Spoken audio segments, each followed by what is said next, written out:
Hi my dear aspirant, welcome to legend online classes. Video చూస్తున్న ప్రతి ఒక్కరు కూడా మన వీడియోకు లైక్ చేయండి, షేర్ చేయండి, కామెంట్ చేయండి.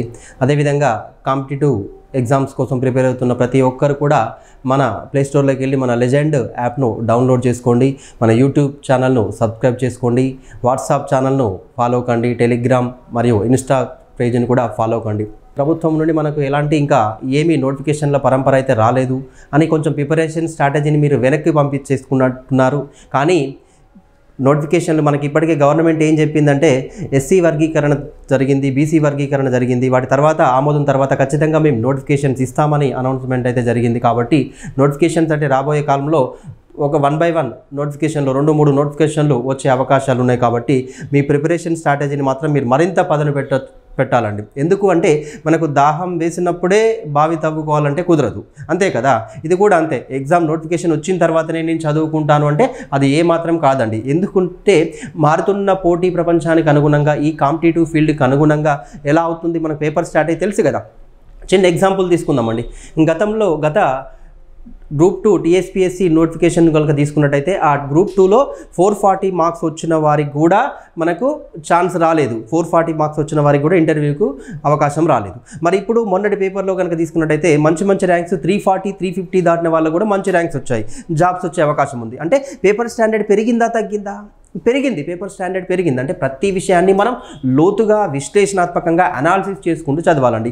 ఏదో గతంలో ఇచ్చినట్టుగా 1 word ఆన్సర్స్, 1 line ఆన్సర్స్ కాదు కదా. ప్రతిది కూడా ఏ మాత్రమే, ఏబి మాత్రమే, అంటే మన టైం కిల్లింగ్ క్వశ్చన్స్ అండి. అలా అడుగుతున్నారంటే పేపర్ స్టాండర్డ్ మారుతుంది. కాబట్టి దానికి అనుగుణంగా మన ప్రిపరేషన్ కూడా పెంచుకోవాలి, అంటే టైం కేటాయించుకోవాలి. ఇంకా చాలామంది అభ్యర్థులు అడుగుతున్న డౌట్ ఏంటంటే, సార్ ఇవన్నీ 13-14 రకాల సబ్జెక్టులు ఉన్నాయి, ఇవన్నీ మనం కాంపిటేటివ్ ఫీల్డ్లో మనం చదవాలి అంటే ఏమైనా ట్రిక్ ఉందా, ఇవన్నీ ఎలా గుర్తుపెట్టుకోవాలని అడుగుతున్నారండి. ఒక్కటేనండి, అందరికీ కూడా చెప్పేది ఒకటే. కాంపిటేటివ్ పోటీ ప్రపంచంలో ఏమిటి అంటే ట్రిక్స్ అంటూ ఏముండదండి. గవర్నమెంట్ జాబ్ సాధించాలంటే ఎలాంటి ట్రిక్స్ లేదండి. ఒక చిన్న ట్రిక్ ఉంది, అదే హార్డ్ వర్క్ అండి, కష్టం అండి. నువ్వు ఎంత కష్టపడితే అంత అండి, అంతే కదా. మోర్ రివిజన్ ప్రతి సబ్జెక్టు, ప్రతిది కూడా 100కు 100 వచ్చినోడు ఎవడు లేడండి. ప్రతి సబ్జెక్టులో అన్ని 100కు 100 వచ్చినారు ఎవరు లేరు. ఒక సబ్జెక్టులో ఒకరు టాప్ ఉండొచ్చు, ఒకరు తక్కువ ఉండొచ్చు, అంతే కదా. అందుకే అందరికీ అన్నీ రావు. కాబట్టి మీరు కూడా ఏమిటంటే అన్ని సబ్జెక్టును కోఆర్డినేట్ చేసుకుంటూ ఎక్కడ మనం వీక్ ఉన్నాం, ఎక్కడ మనం బాగా చేయగలుగుతున్నాం, ఏ పేపర్లో ఎక్కువ మార్క్స్ గెయిన్ చేయగలుగుతున్నాం, దానికి తక్కువ టైం కేటాయించుకుంటూ, ఈ పూరున్న దానికి ఎక్కువ టైం కేటాయించుకుంటూ మీరు ముందుకు వెళ్ళండి. మీకు అనుగుణంగానే మీరు వెళ్ళండి. కాకపోతే ఎలాంటి టైం వేస్ట్ మాత్రం చేయకండి అండి. ఖచ్చితంగా నోటిఫికేషన్స్ వస్తాయి.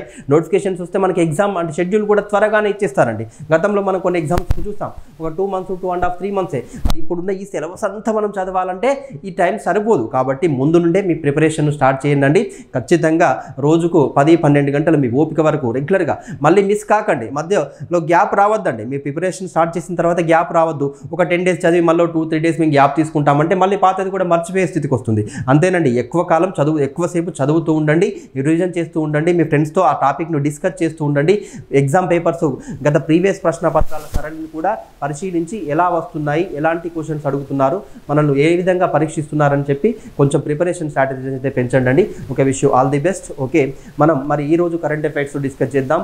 మరి వార్తల్లో ఇచ్చిన ముఖ్యాంశాలను ఒకసారి డిస్కస్ చేద్దామండి. ఓకే, ఈరోజు ఏప్రిల్ 10th అంటే ప్రత్యేకత ఏమైనా ఉందా అంటే ఈరోజు వరల్డ్ హోమియోపతి డే అండి. హోమియోపతి దినోత్సవంగా జరుపుకుంటాం. ప్రపంచ హోమియోపతి దినోత్సవం లేదా వరల్డ్ హోమియోపతి డే. హోమియోపతి దినోత్సవం. మనకు హోమియోపతి అంటే మనందరికీ తెలుసు, ఒక ట్రెడిషనల్ మెడిసిన్ సిస్టమ్గా చెప్పుకోవచ్చు, ఒక పురాతన వైద్య విధానం అని చెప్పుకోవచ్చు. పురాతన వైద్య విధానమైన ఇప్పటికీ చాలా దేశాల్లో ఈ హోమియోపతి వైద్యాన్ని ఖచ్చితంగా అనుసరిస్తున్నారు. అనేక వ్యాధులు దీని ద్వారా నయమవుతున్నాయి కూడా అని చెప్పుకోవచ్చు.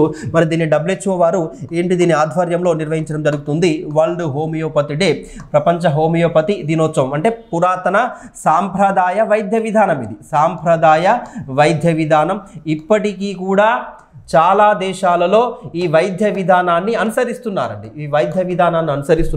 అంటే ఎలాంటి సైడ్ ఎఫెక్ట్స్ లేకుండా చెట్ల నుండి తీసిన మూలికలతో మరియు జంతువుల నుండి, అదేవిధంగా సింథటిక్ సబ్స్టాన్సెస్తో కూడిన ఔషధాలతో ఈ వైద్యం విధానాన్ని అవలంబిస్తున్నారని చెప్పుకోవచ్చు. ఇప్పటికీ ప్రపంచవ్యాప్తంగా 20 కోట్ల మంది రెగ్యులర్గా దీన్ని ఫాలో అవుతున్నారండి. 20 కోట్ల మంది ప్రజలు దీన్ని రెగ్యులర్గా ఫాలో అవుతున్నారు. మరి 20 కోట్ల మందిలో అత్యధికంగా హోమియోపతి వైద్యాన్ని అనుసరిస్తున్న దేశం, అవలంబిస్తున్న దేశం ఏమిటంటే మన ఇండియా అండి. హోమియోపతి వైద్యాన్ని ఎక్కువగా అనుసరిస్తున్న దేశం, ఎక్కువ మంది ఫాలో అవుతున్న దేశం ఏమిటంటే మన భారతదేశం అని చెప్పుకోవచ్చు. అంటే ఈ హోమియోపతి వైద్యానికి ప్రాధాన్యతనిస్తూ, ప్రాముఖ్యతనిస్తూ ఈ సాంప్రదాయ వైద్య విధానాన్ని ఇప్పటికీ కూడా కొనసాగించాలి, రాబోయే తరాలకు కూడా దీన్ని అందించాలనే ఉద్దేశంతో దీన్ని ప్రారంభించడం జరిగింది.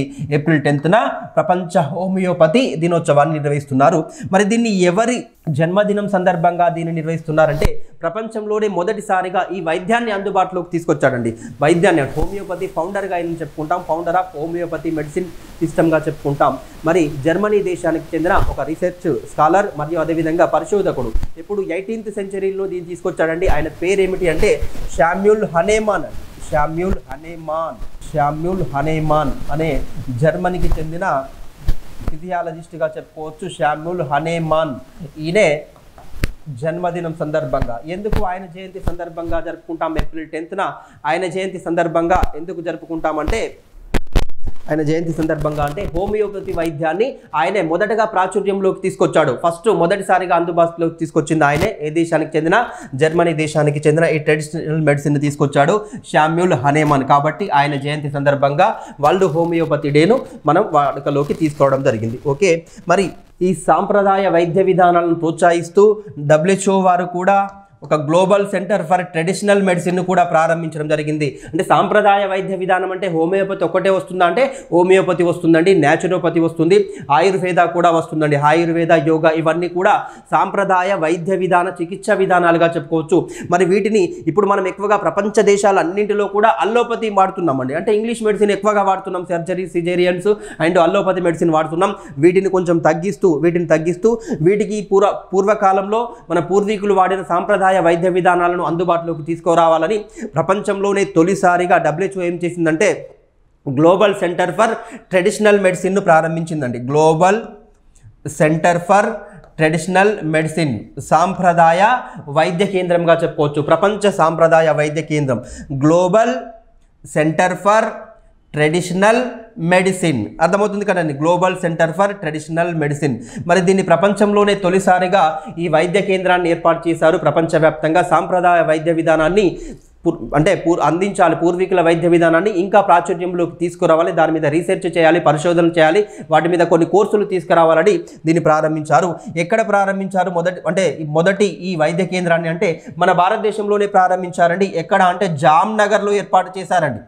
జామ్నగర్లో దీన్ని ఏర్పాటు చేయడం జరిగింది. జామ్నగర్ మనందరికీ తెలుసు గుజరాత్ రాష్ట్రంలో ఉందండి. గుజరాత్ రాష్ట్రంలోని జామ్నగర్లో ఎప్పుడు దీన్ని ఈ ప్రపంచ సాంప్రదాయ వైద్య కేంద్రాన్ని ఏర్పాటు చేశారంటే 2022 ఏప్రిల్ 21న ఏర్పాటు చేశారండి. ఏప్రిల్ 21న మన ప్రధానమంత్రి నరేంద్ర మోడీ మరియు WHO అప్పటి మరియు ఇప్పటి డైరెక్టర్ జనరల్ అయిన టెడ్రాస్ అధానం గ్యాబ్రియాసిస్తో కలిపి దీన్ని ప్రారంభించారండి. WHO అధిపతిగా ప్రజెంట్ ఎవరున్నారు? టెడ్రాస్ అధానం గ్యాబ్రియాసిస్ అండి. గ్యాబ్రియాసిస్ ఈయనతో కలిసి మన మోడీ గారు దీన్ని ప్రారంభించారు. అంటే దేశంలోనే తొలిసారిగా ఏర్పాటు చేసిన సాంప్రదాయ వైద్య కేంద్రం మన భారతదేశానికి అవకాశం వచ్చింది. ఎక్కడండి? జామ్నగర్లో ఏర్పాటు చేశారంటే యోగా కావచ్చు, అదేవిధంగా ఆయుర్వేద చికిత్సలో కావచ్చు, అదేవిధంగా హోమియోపతి కావచ్చు, న్యాచురోపతి కావచ్చు, ఈ సాంప్రదాయ వైద్య విధానాలను ప్రోత్సహించాలి, వీటి మీద క్లాసులు పరిశోధనలు తీసుకోవాలని చెప్పి ఉద్దేశంతో దీన్ని ఇక్కడ ఏర్పాటు చేయడం జరిగింది. ప్రపంచంలోనే తొలి సాంప్రదాయ వైద్య కేంద్రంగా చెప్పుకోవచ్చు. ఎక్కడండి? జామ్నగర్. ఎక్కడుంది? గుజరాత్లో ఉంది. ఇటీవల కూడా ఈ జామ్నగర్ అనేది వార్తల్లోకి వచ్చింది. ప్రపంచంలోనే ఒక కృత్రిమ అడవిని కూడా ఇక్కడే ఏర్పాటు చేసింది ఒక కంపెనీ, ఒక రిలయన్స్ ఇండస్ట్రీస్ వారు ఏర్పాటు చేయడం జరిగింది. జామ్నగర్ మనందరికీ తెలుసు ప్రపంచంలోనే అతిపెద్ద కృత్రిమ అడవి, దాన్నే మనం వన్థారా అంటామండి. వన్థారాగా చెప్పుకోవచ్చు. వన్థారా అనే కృత్రిమ అడవిని కూడా రిలయన్స్ ఇండస్ట్రీస్ వారు ఎక్కడ ఏర్పాటు చేశారు అంటే ఇదే జామ్నగర్లో ఏర్పాటు చేయడం జరిగింది. వన్థారా మొన్న ఈ మధ్య మన మోడీ గారు ఇక్కడ ఆయన సమావేశాన్ని కూడా ఏర్పాటు చేయడం జరిగింది. వన్థారా అక్కడ ఉన్న వన్యప్రాణులతో కూడా ఆయన ఫోటోలు, సెల్ఫీలు తీసుకొని సోషల్ మీడియాలో, ట్విట్టర్ వేదికగా ఆయన పంచడం జరిగిందండి. వన్థారా ప్రపంచంలోనే అతిపెద్ద కృత్రిమ అటవీ పరిశోధన అటవీ కేంద్రంగా చెప్పుకోవచ్చు. ఈ అటవీ విద్యాలయాన్ని ఇక్కడ ఏర్పాటు చేయడం జరిగింది. కృత్రిమ అడవిగా చెప్పుకోవచ్చు వన్ధారా. ఓకే, ఈ సాంప్రదాయ వైద్య కేంద్రాన్ని కూడా ఇక్కడ ఏర్పాటు చేసింది WHO అంటే జామ్నగర్లోనే ఏర్పాటు చేసిందని చెప్పుకోవచ్చు. WHO అంటే మనందరికీ తెలుసు వరల్డ్ హెల్త్ ఆర్గనైజేషన్, ప్రపంచ ఆరోగ్య సంస్థ, ఐక్యరాజ్య సమితి యొక్క అనుబంధ సంస్థగా ఈ సంస్థ కొనసాగుతుంది. వరల్డ్ హెల్త్ ఆర్గనైజేషన్ ఎప్పుడు ఏర్పడిందండి? 1948లో ఏర్పడింది. 1948 ఏప్రిల్ 7న ఏర్పడిందండి. వెరీ వెరీ ఇంపార్టెంట్ డేట్గా చెప్పుకోవచ్చు. ఏప్రిల్ 7th అంటే ఏ రోజునైతే ఈ ప్రపంచ ఆరోగ్య సంస్థ ఏర్పాటైందో దాని వ్యవస్థాపక దినోత్సవంగా ప్రతి సంవత్సరం మనం ప్రపంచ ఆరోగ్య దినంగా జరుపుకుంటాం. వరల్డ్ హెల్త్ డే, ప్రపంచ ఆరోగ్య దినం ఏ రోజున జరుపుకుంటాం? ఏప్రిల్ 7న. ఎందుకోసం అంటే ప్రపంచ ఆరోగ్య సంస్థ ఏర్పాటైంది కాబట్టి. మరి దీన్ని ఎక్కడ ఏర్పాటు చేశారు అంటే జెనీవా నగరంలో అండి, స్విట్జర్లాండ్ దేశంలోని జెనీవా నగరంలో. ప్రజెంట్ డైరెక్టర్ జనరల్గా అధిపతిగా ఎవరు కొనసాగుతున్నారు అంటే టెడ్రాస్ అధానం గ్యాబ్రియాసిస్ అండి. టెడ్రాస్ అధానం గ్యాబ్రియాసిస్ గారు కొనసాగుతున్నారు. మరి 2025 సంవత్సరానికి గాను ఈ WHO ప్రపంచ ఆరోగ్య దినోత్సవానికి థీమ్ ఏమిటి అంటే థీమ్ను సూచించడం జరిగింది. ఏమిటి ఆ థీమ్ అంటే healthy beginnings and hopeful future అండి. Hopeful future, healthy beginnings and hopeful future అనే థీమ్ను సూచించడం జరిగింది. Healthy beginnings and hopeful future. ఎవరిని ఉద్దేశించి దీన్ని తీసుకొచ్చారు అంటే ప్రతి సంవత్సరం ప్రపంచవ్యాప్తంగా 20 లక్షల మంది శిశువులు అంటే పుట్టిన నెలలోనే నవజాత శిశువులు నియోనాటల్స్ మరణిస్తున్నారండి. నవజాత శిశువులు మరణిస్తున్నారు. వీరి మరణాలను తగ్గించాలి, నవజాత శిశువుల మరణాలను తగ్గించాలనే ఉద్దేశంతో మరి దాన్ని హైలైట్ చేస్తూ ఈ 2025 థీమ్ను సూచించడం జరిగింది. ఏమిటి ఆ థీమ్ అంటే హెల్దీ బిగినింగ్స్ అండ్ హోప్ఫుల్ ఫ్యూచర్గా చెప్పుకోవచ్చు. నవజాత శిశువుల మరణాలను, అదేవిధంగా ప్రెగ్నెంట్ లేడీస్ అంటే ప్రసవ సమయంలో తల్లులు కూడా చాలా మంది మరణిస్తున్నారు. 2 లక్షల మందికి పైగా 3 లక్షల మందికి పైగా ప్రతి సంవత్సరం ఏటా మరణిస్తున్నారు. 3 లక్షలకు పైగా WHO నామ్స్ ప్రకారం ప్రతి సంవత్సరం 3 లక్షలకు పైగా మరణాలు సంభవిస్తున్నవి ప్రసవ సమయంలో తల్లుల మరణాలు. అదేవిధంగా నవజాత శిశువుల మరణాలు కూడా సంభవిస్తున్నవి. ప్రతి సంవత్సరం 20 లక్షలకు పైగా మరణాలు సంభవిస్తున్నవి. కాబట్టి వీటిని తగ్గించాలనే ఉద్దేశంతో దీన్ని తీసుకొచ్చారండి. ఈ థీమ్ను హెల్దీ బిగినింగ్స్ అండ్ హోప్ఫుల్ ఫ్యూచర్గా చెప్పుకోవచ్చు. ఎవరు తీసుకొచ్చారంటే WHO. ఈ WHO ఆధ్వర్యంలోనే మనం వరల్డ్ హోమియోపతి డే కూడా జరుపుకుంటాం. ఇంకా ఏమిటి అంటే WHO ఆధ్వర్యంలో ప్రపంచ ఆరోగ్య దినోత్సవం జరుపుకుంటామని చెప్పుకుంటున్నాం. ఇంకా ఏమిటి అంటే ఈ WHO ఆధ్వర్యంలో ప్రతి సంవత్సరం కూడా మార్చి 21న అండి కొన్ని ఇంపార్టెంట్ డేట్స్ చూద్దాం. WHO ఆధ్వర్యంలో జరుపుకునే డేట్స్ ఏమిటంటే ఇంకా మార్చి 24న వరల్డ్ టీబీ డే అండి. మార్చి 24న ప్రపంచ టీబీ దినోత్సవం. టీబీ క్షయవ్యాధి పట్ల అవగాహన కల్పించాలి, ప్రజల్లో అవేర్నెస్ కల్పించాలనే ఉద్దేశంతో ఈ వరల్డ్ టీబీ డేను మార్చి 24న నిర్వహించడం జరుగుతుందండి. అదేవిధంగా ఏప్రిల్ 25th అండి మలేరియా డే అండి, ప్రపంచ మలేరియా దినోత్సవం. మలేరియా వ్యాధి మనందరికీ తెలుసు, ఆడ ఎనాఫిలస్ అనే దోమ వల్ల మనకు వస్తుందని చెప్పుకోవచ్చు. అదేవిధంగా ప్లాస్మోడియం అనే ఒక ప్రోటోజీవన్ పరాన్నజీవి వల్ల వస్తుంది మలేరియా వ్యాధి. ఈ మలేరియా వ్యాధి పట్ల ప్రజలు అప్రమత్తంగా ఉండాలనే ఉద్దేశంతో దాని అవేర్నెస్ ప్రోగ్రామ్ను దినోత్సవాన్ని ఏ రోజున ప్రారంభించారంటే ఏప్రిల్ 25th అండి. ప్రతి సంవత్సరం ఏప్రిల్ 25న వరల్డ్ మలేరియా డే జరుపుకుంటాం. అదేవిధంగా ఇంకా ఏం జరుపుకుంటాం WHO ఆధ్వర్యంలో అంటే మే 31 నో టొబాకో డే అండి.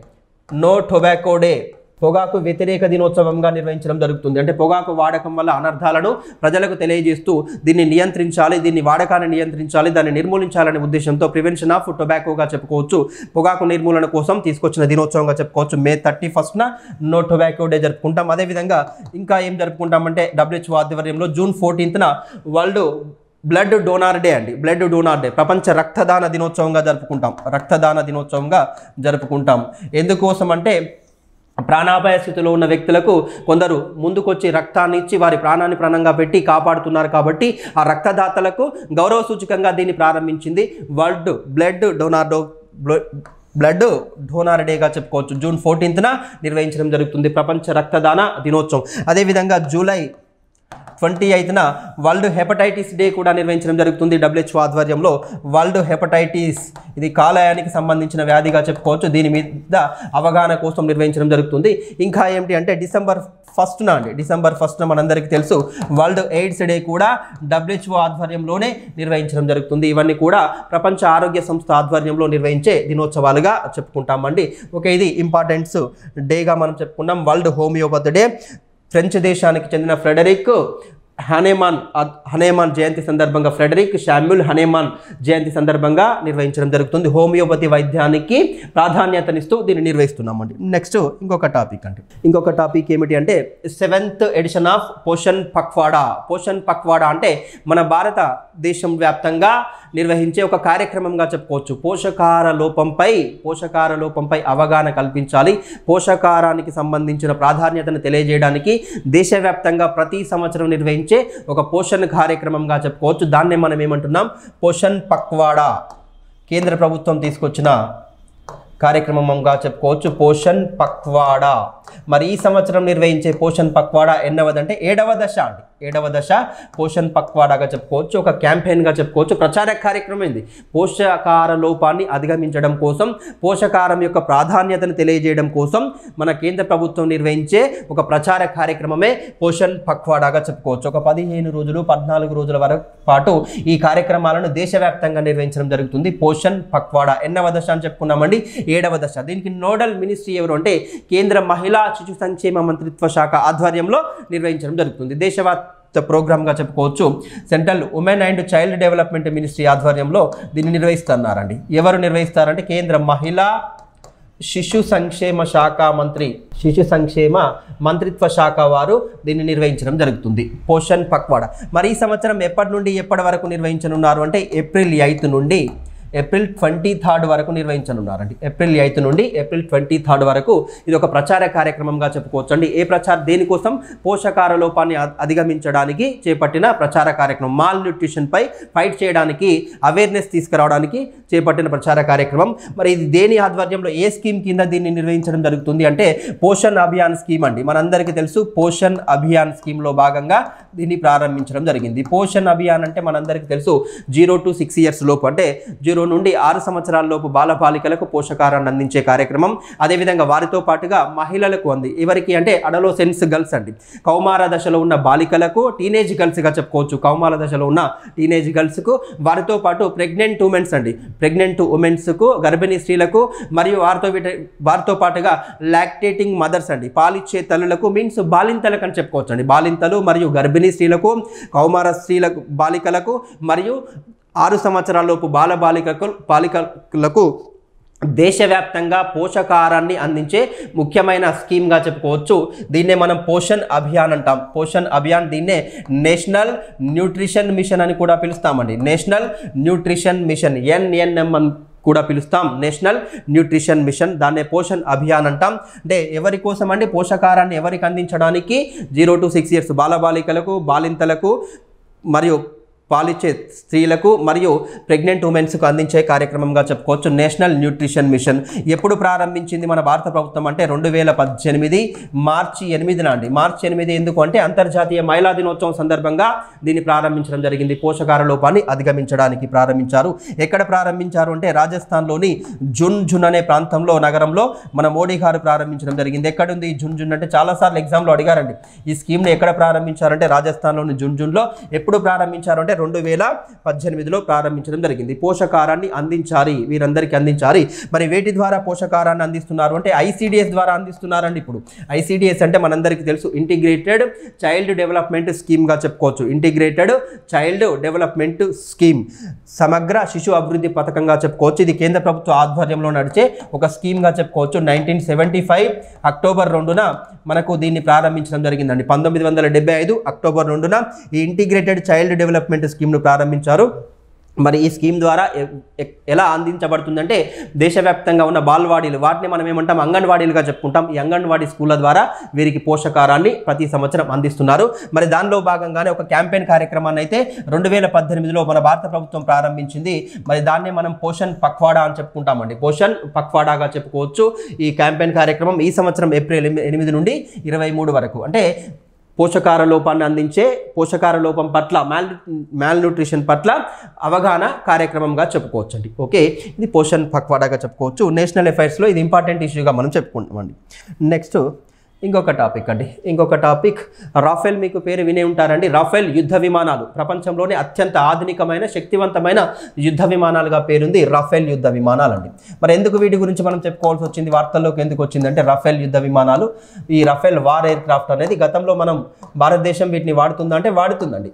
రాఫెల్ యుద్ధ విమానాలు మళ్ళీ మన మెరైన్ డీల్ అంటే మన నావికాదళంలో గతంలో భారతదేశంలో మన air force, Indian air force, మన వాయుసేన వీటిని వాడుతుందండి. వాయుసేన వీటిని వాడుతుంది. మరి ప్రస్తుతం ఏమిటంటే మన నావికాదళాన్ని మరింత పటిష్టం చేయడానికి, మన నావికా వ్యవస్థను మరింత పటిష్టం చేయడానికి, రక్షణ వ్యవస్థను ఇంకా శత్రుభీకరంగా మార్చడానికి, శత్రు దుర్భేద్యంగా మార్చడం కోసం, పటిష్టం చేయడం కోసం మన నావికాదళంలోకి కూడా వీటిని తీసుకురావాలని మన భారత ప్రభుత్వం నిన్న ఆమోదించడం జరిగిందండి. భారత ప్రభుత్వం అయితే ఏప్రిల్ 9న ఆమోదించింది. మరి ప్రధానమంత్రి నేతృత్వంలోని భద్రతా వ్యవహారాల కమిటీగా చెప్పుకోవచ్చు. భద్రతా వ్యవహారాల కేబినెట్ కమిటీ దీన్ని అయితే ఆమోదించింది. ఏప్రిల్ 9న ఆమోదించడం జరిగిందండి. ఏప్రిల్ 9న ఈ రాఫెల్ యుద్ధ విమానాలు ఎందుకోసం అండి, నావికాదళంలోకి రాఫెల్ యుద్ధ విమానాలను తీసుకురావాలని ఒప్పందం అయితే చేసుకోవడం జరిగింది. మరి ఎక్కడి నుండి దిగుమతి చేసుకోనున్నారు, ఏ దేశం నుండి ఈ రాఫెల్ యుద్ధ విమానాలను మనం ఇంపోర్ట్ చేసుకుంటాము, ఏ దేశం నుండి కొనుగోలు చేసుకుంటామంటే ఫ్రాన్స్ దేశం అండి. ఫ్రాన్స్ దేశం నుండి మనం వీటిని ఒప్పందం చేసుకోబోతున్నామండి. మరి ఎన్ని వేల కోట్లతో వీటిని డీల్ చేసుకోబోతున్నామంటే 63,000 కోట్లు అండి. వీటి విలువ ఎంత అంటే 63,000 కోట్లు అండి. 63,000 కోట్లతో ఈ రాఫెల్ నావికాదళంలోకి రాఫెల్ యుద్ధ విమానాలను తీసుకురానున్నాం. మరి ఎన్ని యుద్ధ విమానాలు రాబోతున్నాయి అంటే 63,000 కోట్లు వెచ్చించి అంటే 60 యుద్ధ విమానాలు అండి. 60 రాఫెల్ యుద్ధ విమాన 26 63,000 కోట్లతో 26 యుద్ధ విమానాలను మనం ఇంపోర్ట్ చేసుకోబోతున్నామని చెప్పుకోవచ్చు. ఫ్రాన్స్ దేశానికి చెందిన రాఫెల్ యుద్ధ విమానాలుగా చెప్పుకోవచ్చు. ప్రపంచంలోనే అత్యంత శక్తివంతమైన యుద్ధ విమానాలుగా చెప్పుకోవచ్చు. వీటిని ఫ్రాన్స్లోని ఏ సంస్థ వీటిని నిర్మిస్తుంది అంటే దసో ఏవియేషన్ అనే సంస్థ వీటిని నిర్మించడం జరుగుతుంది. దసో ఏవియేషన్ అనే సంస్థ దీన్ని గతంలో ఒక 1-2 టైమ్స్ ఎగ్జామ్లో అడిగారండి. ఏ సంస్థ దీన్ని బిల్డ్ చేస్తుంది, ఏ సంస్థ దీన్ని నిర్మిస్తుంది అని అడిగారు. Dassault Aviation. ఏ దేశానికి చెందిన, ఫ్రాన్స్ దేశానికి చెందిన దసో ఏవియేషన్స్. మన గతంలో కూడా మన ఇండియన్ ఎయిర్ ఫోర్స్ వారు ఈ యుద్ధ విమానాలను తీసుకురావడం జరిగిందండి. ఎన్ని యుద్ధ విమానాలు ఇప్పుడు మనం వాడుతున్నామంటే 36 రాఫెల్ యుద్ధ విమానాలు. అవి కూడా ఎక్కడి నుండి తీసుకొచ్చామంటే ఫ్రాన్స్ దేశం నుండి అండి. ఫ్రాన్స్ దేశం నుండి ఎప్పుడు మన భారత్కు ఇంపోర్ట్ అయ్యాయంటే 2020 జూలైలో వచ్చాయండి. జూలై నుండి మన భారత వాయుసేనలో వీటిని వాడుతున్నారు.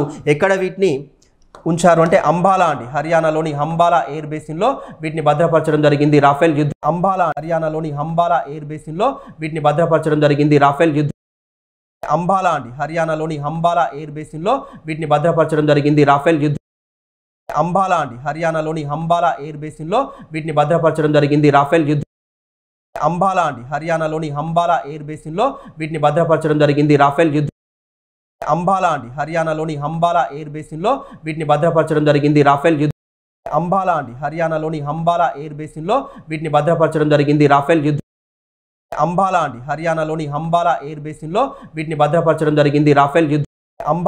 హర్యానాలోని అంబాలా ఎయిర్ బేసిన్లో వీటిని భద్రపరచడం జరిగింది. రాఫెల్ యుద్ధ హర్యానాలోని అంబాలా ఎయిర్ బేసిన్లో వీటిని భద్రపరచడం జరిగింది. రాఫెల్ యుద్ధ హర్యానాలోని అంబాలా ఎయిర్ బేసిన్లో వీటిని భద్రపరచడం జరిగింది. రాఫెల్ యుద్ధ హర్యానాలోని అంబాలా ఎయిర్ బేసిన్లో వీటిని భద్రపరచడం జరిగింది. రాఫెల్ యుద్ధ హర్యానాలోని అంబాలా ఎయిర్ బేసిన్లో వీటిని భద్రపరచడం జరిగింది. రాఫెల్ యుద్ధ హర్యానాలోని అంబాలా ఎయిర్ బేసిన్లో వీటిని భద్రపరచడం జరిగింది. రాఫెల్ యుద్ధ హర్యానాలోని అంబాలా ఎయిర్ బేసిన్లో వీటిని భద్రపరచడం జరిగింది. రాఫెల్ యుద్ధ హర్యానాలోని అంబాలా ఎయిర్ బేసిన్లో వీటిని భద్రపరచడం జరిగింది. రాఫెల్ యుద్ధ ఎయిర్ బేసిన్లో వీటిని భద్రపరచడం జరిగింది. రాఫెల్ యుద్ధ హర్యానాలోని అంబాలా ఎయిర్ బేసిన్లో వీటిని భద్రపరచడం జరిగింది. రాఫెల్ యుద్ధ హర్యానాలోని అంబాలా ఎయిర్ బేసిన్లో వీటిని భద్రపరచడం జరిగింది. రాఫెల్ యుద్ధ హర్యానాలోని అంబాలా ఎయిర్ బేసిన్లో వీటిని భద్రపరచడం జరిగింది. రాఫెల్ యుద్ధ హర్యానాలోని అంబాలా ఎయిర్ బేసిన్లో వీటిని భద్రపరచడం జరిగింది. రాఫెల్ యుద్ధ హర్యానాలోని అంబాలా ఎయిర్ బేసిన్లో వీటిని భద్రపరచడం జరిగింది. రాఫెల్ యుద్ధ హర్యానాలోని అంబాలా ఎయిర్ బేసిన్లో వీటిని భద్రపరచడం జరిగింది. రాఫెల్ యుద్ధ హర్యానాలోని అంబాలా ఎయిర్ బేసిన్లో వీటిని భద్రపరచడం జరిగింది. రాఫెల్ యుద్ధ అంబాలా అండి, హర్యానాలోని అంబాలా ఎయిర్ బేసిన్లో వీటిని భద్రపరచడం జరిగింది. రాఫెల్ యుద్ధ అంబాలా అండి, హర్యానాలోని అంబాలా ఎయిర్ బేసిన్లో వీటిని భద్రపరచడం జరిగింది. రాఫెల్ యుద్ధ అంబాలా అండి, హర్యానాలోని అంబాలా ఎయిర్ బేసిన్లో వీటిని భద్రపరచడం జరిగింది. రాఫెల్ యుద్ధ అంబాలా అండి, హర్యానాలోని అంబాలా ఎయిర్ బేసిన్లో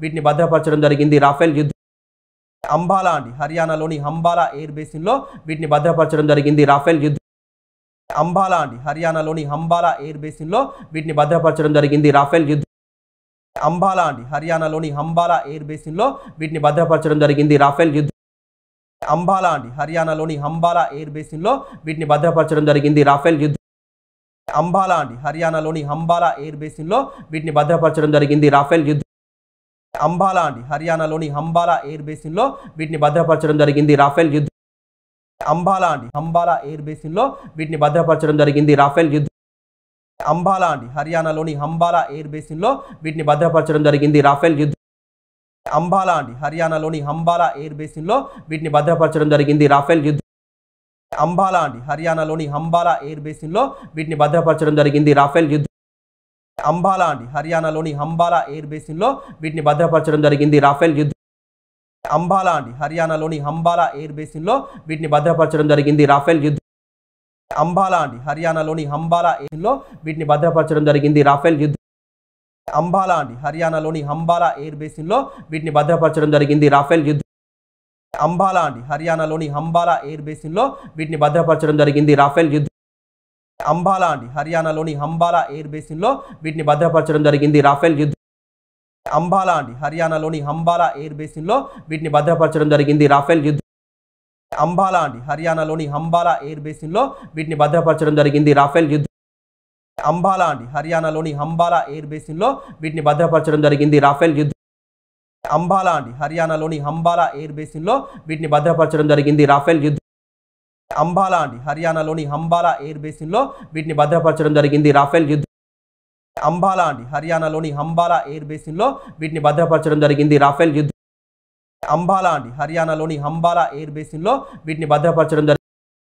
అంబాలా అండి, హర్యానాలోని అంబాలా ఎయిర్ బేసిన్లో వీటిని భద్రపరచడం జరిగింది. రాఫెల్ యుద్ధ అంబాలా అండి, హర్యానాలోని అంబాలా ఎయిర్ బేసిన్లో వీటిని భద్రపరచడం జరిగింది. రాఫెల్ యుద్ధ అంబాలా అండి, హర్యానాలోని అంబాలా ఎయిర్ బేసిన్లో వీటిని భద్రపరచడం జరిగింది. రాఫెల్ యుద్ధ అంబాలా అండి, హర్యానాలోని అంబాలా ఎయిర్ బేసిన్లో వీటిని భద్రపరచడం జరిగింది. రాఫెల్ యుద్ధ అంబాలా అండి, హర్యానాలోని అంబాలా ఎయిర్ బేసిన్లో వీటిని భద్రపరచడం జరిగింది. రాఫెల్ యుద్ధ అంబాలా అండి, హర్యానాలోని అంబాలా ఎయిర్ బేసిన్లో వీటిని భద్రపరచడం జరిగింది. రాఫెల్ యుద్ధ అంబాలా అండి, హర్యానాలోని అంబాలా ఎయిర్ బేసిన్లో వీటిని భద్రపరచడం జరిగింది. రాఫెల్ యుద్ధ అంబాలా అండి, హర్యానాలోని అంబాలా ఎయిర్ బేసిన్లో వీటిని భద్రపరచడం జరిగింది. రాఫెల్ యుద్ధ అంబాలా అండి, హర్యానాలోని అంబాలా ఎయిర్ బేసిన్లో వీటిని భద్రపరచడం జరిగింది. రాఫెల్ యుద్ధ అంబాలా అండి, హర్యానాలోని అంబాలా ఎయిర్ బేసిన్లో వీటిని భద్రపరచడం జరిగింది. రాఫెల్ యుద్ధ అంబాలా అండి, హర్యానాలోని అంబాలా ఎయిర్ బేసిన్లో వీటిని భద్రపరచడం జరిగింది. రాఫెల్ యుద్ధ అంబాలా అండి, హర్యానాలోని అంబాలా ఎయిర్ బేసిన్లో వీటిని భద్రపరచడం జరిగింది. రాఫెల్ యుద్ధ అంబాలా అండి, హర్యానాలోని అంబాలా ఎయిర్ బేసిన్లో అంబాలా అండి, హర్యానాలోని అంబాలా ఎయిర్ బేసిన్లో వీటిని భద్రపరచడం జరిగింది. రాఫెల్ యుద్ధ అంబాలా అండి, హర్యానాలోని అంబాలా ఎయిర్ బేసిన్లో వీటిని భద్రపరచడం జరిగింది. రాఫెల్ యుద్ధ అంబాలా అండి, హర్యానాలోని అంబాలా ఎయిర్ బేసిన్లో వీటిని భద్రపరచడం జరిగింది. రాఫెల్ యుద్ధ అంబాలా అండి, హర్యానాలోని అంబాలా ఎయిర్ బేసిన్లో వీటిని భద్రపరచడం జరిగింది. రాఫెల్ యుద్ధ అంబాలా అండి, హర్యానాలోని అంబాలా ఎయిర్ బేసిన్లో వీటిని భద్రపరచడం జరిగింది. రాఫెల్ యుద్ధ అంబాలా అండి, హర్యానాలోని అంబాలా ఎయిర్ బేసిన్లో వీటిని భద్రపరచడం జరిగింది. రాఫెల్ యుద్ధ అంబాలా అండి, హర్యానాలోని అంబాలా ఎయిర్ బేసిన్లో వీటిని భద్రపరచడం జరిగింది. రాఫెల్ యుద్ధ అంబాలా అండి, హర్యానాలోని అంబాలా ఎయిర్ బేసిన్లో వీటిని భద్రపరచడం జరిగింది. రాఫెల్ యుద్ధ అంబాలా అండి, హర్యానాలోని అంబాలా ఎయిర్ బేసిన్లో వీటిని భద్రపరచడం జరిగింది. రాఫెల్ యుద్ధ అంబాలా అండి, హర్యానాలోని అంబాలా ఎయిర్ భద్రపరచడం జరిగింది. రాఫెల్ యుద్ధ అంబాలా అండి, హర్యానాలోని అంబాలా ఎయిర్ బేసిన్లో వీటిని భద్రపరచడం జరిగింది. రాఫెల్ యుద్ధ అంబాలా అండి, హర్యానాలోని అంబాలా ఎయిర్ బేసిన్లో వీటిని భద్రపరచడం జరిగింది. రాఫెల్ యుద్ధ అంబాలా అండి, హర్యానాలోని అంబాలా జరిగింది. రాఫెల్ యుద్ధ అంబాలా అండి హర్యానాలోని అంబాలా ఎయిర్ బేసిన్లో వీటిని భద్రపరచడం జరిగింది. రాఫెల్ యుద్ధ అంబాలా అండి హర్యానాలోని అంబాలా ఎయిర్ బేసిన్లో వీటిని భద్రపరచడం జరిగింది. రాఫెల్ యుద్ధ అంబాలా అండి హర్యానాలోని అంబాలా ఎయిర్ బేసిన్లో వీటిని భద్రపరచడం జరిగింది. రాఫెల్ యుద్ధ అంబాలా అండి హర్యానాలోని అంబాలా ఎయిర్ బేసిన్లో వీటిని భద్రపరచడం జరిగింది. రాఫెల్ యుద్ధ అంబాలా అండి హర్యానాలోని అంబాలా ఎయిర్ బేసిన్లో వీటిని భద్రపరచడం జరిగింది. రాఫెల్ యుద్ధ అంబాలా అండి హర్యానాలోని అంబాలా ఎయిర్ బేసిన్లో వీటిని భద్రపరచడం జరిగింది. రాఫెల్ యుద్ధ అంబాలా అండి హర్యానాలోని అంబాలా ఎయిర్ బేసిన్లో వీటిని యుద్ధ అంబాలా అండి హర్యానాలోని అంబాలా ఎయిర్ బేసిన్లో వీటిని భద్రపరచడం జరిగింది. రాఫెల్ యుద్ధ అంబాలా అండి హర్యానాలోని అంబాలా ఎయిర్ బేసిన్లో వీటిని భద్రపరచడం జరిగింది. రాఫెల్ యుద్ధ అంబాలా అండి హర్యానాలోని అంబాలా ఎయిర్ బేసిన్లో వీటిని భద్రపరచడం జరిగింది. రాఫెల్ యుద్ధ అంబాలా అండి హర్యానాలోని అంబాలా ఎయిర్ బేసిన్లో వీటిని భద్రపరచడం జరిగింది. రాఫెల్ యుద్ధ అంబాలా అండి హర్యానాలోని అంబాలా ఎయిర్ బేసిన్లో వీటిని భద్రపరచడం జరిగింది. రాఫెల్ యుద్ధ అంబాలా అండి హర్యానాలోని అంబాలా ఎయిర్ బేసిన్లో వీటిని భద్రపరచడం జరిగింది. రాఫెల్ యుద్ధ అంబాలా అండి హర్యానాలోని అంబాలా ఎయిర్ బేసిన్లో వీటిని భద్రపరచడం జరిగింది. రాఫెల్ యుద్ధ అంబాలా అండి హర్యానాలోని అంబాలా ఎయిర్ బేసిన్లో వీటిని భద్రపరచడం జరిగింది. రాఫెల్ యుద్ధ అంబాలా అండి హర్యానాలోని అంబాలా ఎయిర్ బేసిన్లో వీటిని భద్రపరచడం జరిగింది. రాఫెల్ యుద్ధ అంబాలా అండి హర్యానాలోని అంబాలా ఎయిర్ బేసిన్లో వీటిని భద్రపరచడం జరిగింది. రాఫెల్ యుద్ధ అంబాలా అండి హర్యానాలోని అంబాలా ఎయిర్ బేసిన్లో వీటిని భద్రపరచడం జరిగింది. రాఫెల్ యుద్ధ అంబాలా అండి హర్యానాలోని అంబాసిన్లో వీటిని భద్రపరచడం జరిగింది. రాఫెల్ యుద్ధ అంబాలా అండి హర్యానాలోని అంబాలా ఎయిర్ బేసిన్లో వీటిని భద్రపరచడం జరిగింది. రాఫెల్ యుద్ధ అంబాలా అండి హర్యానాలోని అంబాలా ఎయిర్ బేసిన్లో వీటిని భద్రపరచడం జరిగింది. రాఫెల్ యుద్ధ అంబాలా అండి హర్యానాలోని అంబాలా ఎయిర్ బేసిన్లో వీటిని భద్రపరచడం జరిగింది. రాఫెల్ యుద్ధ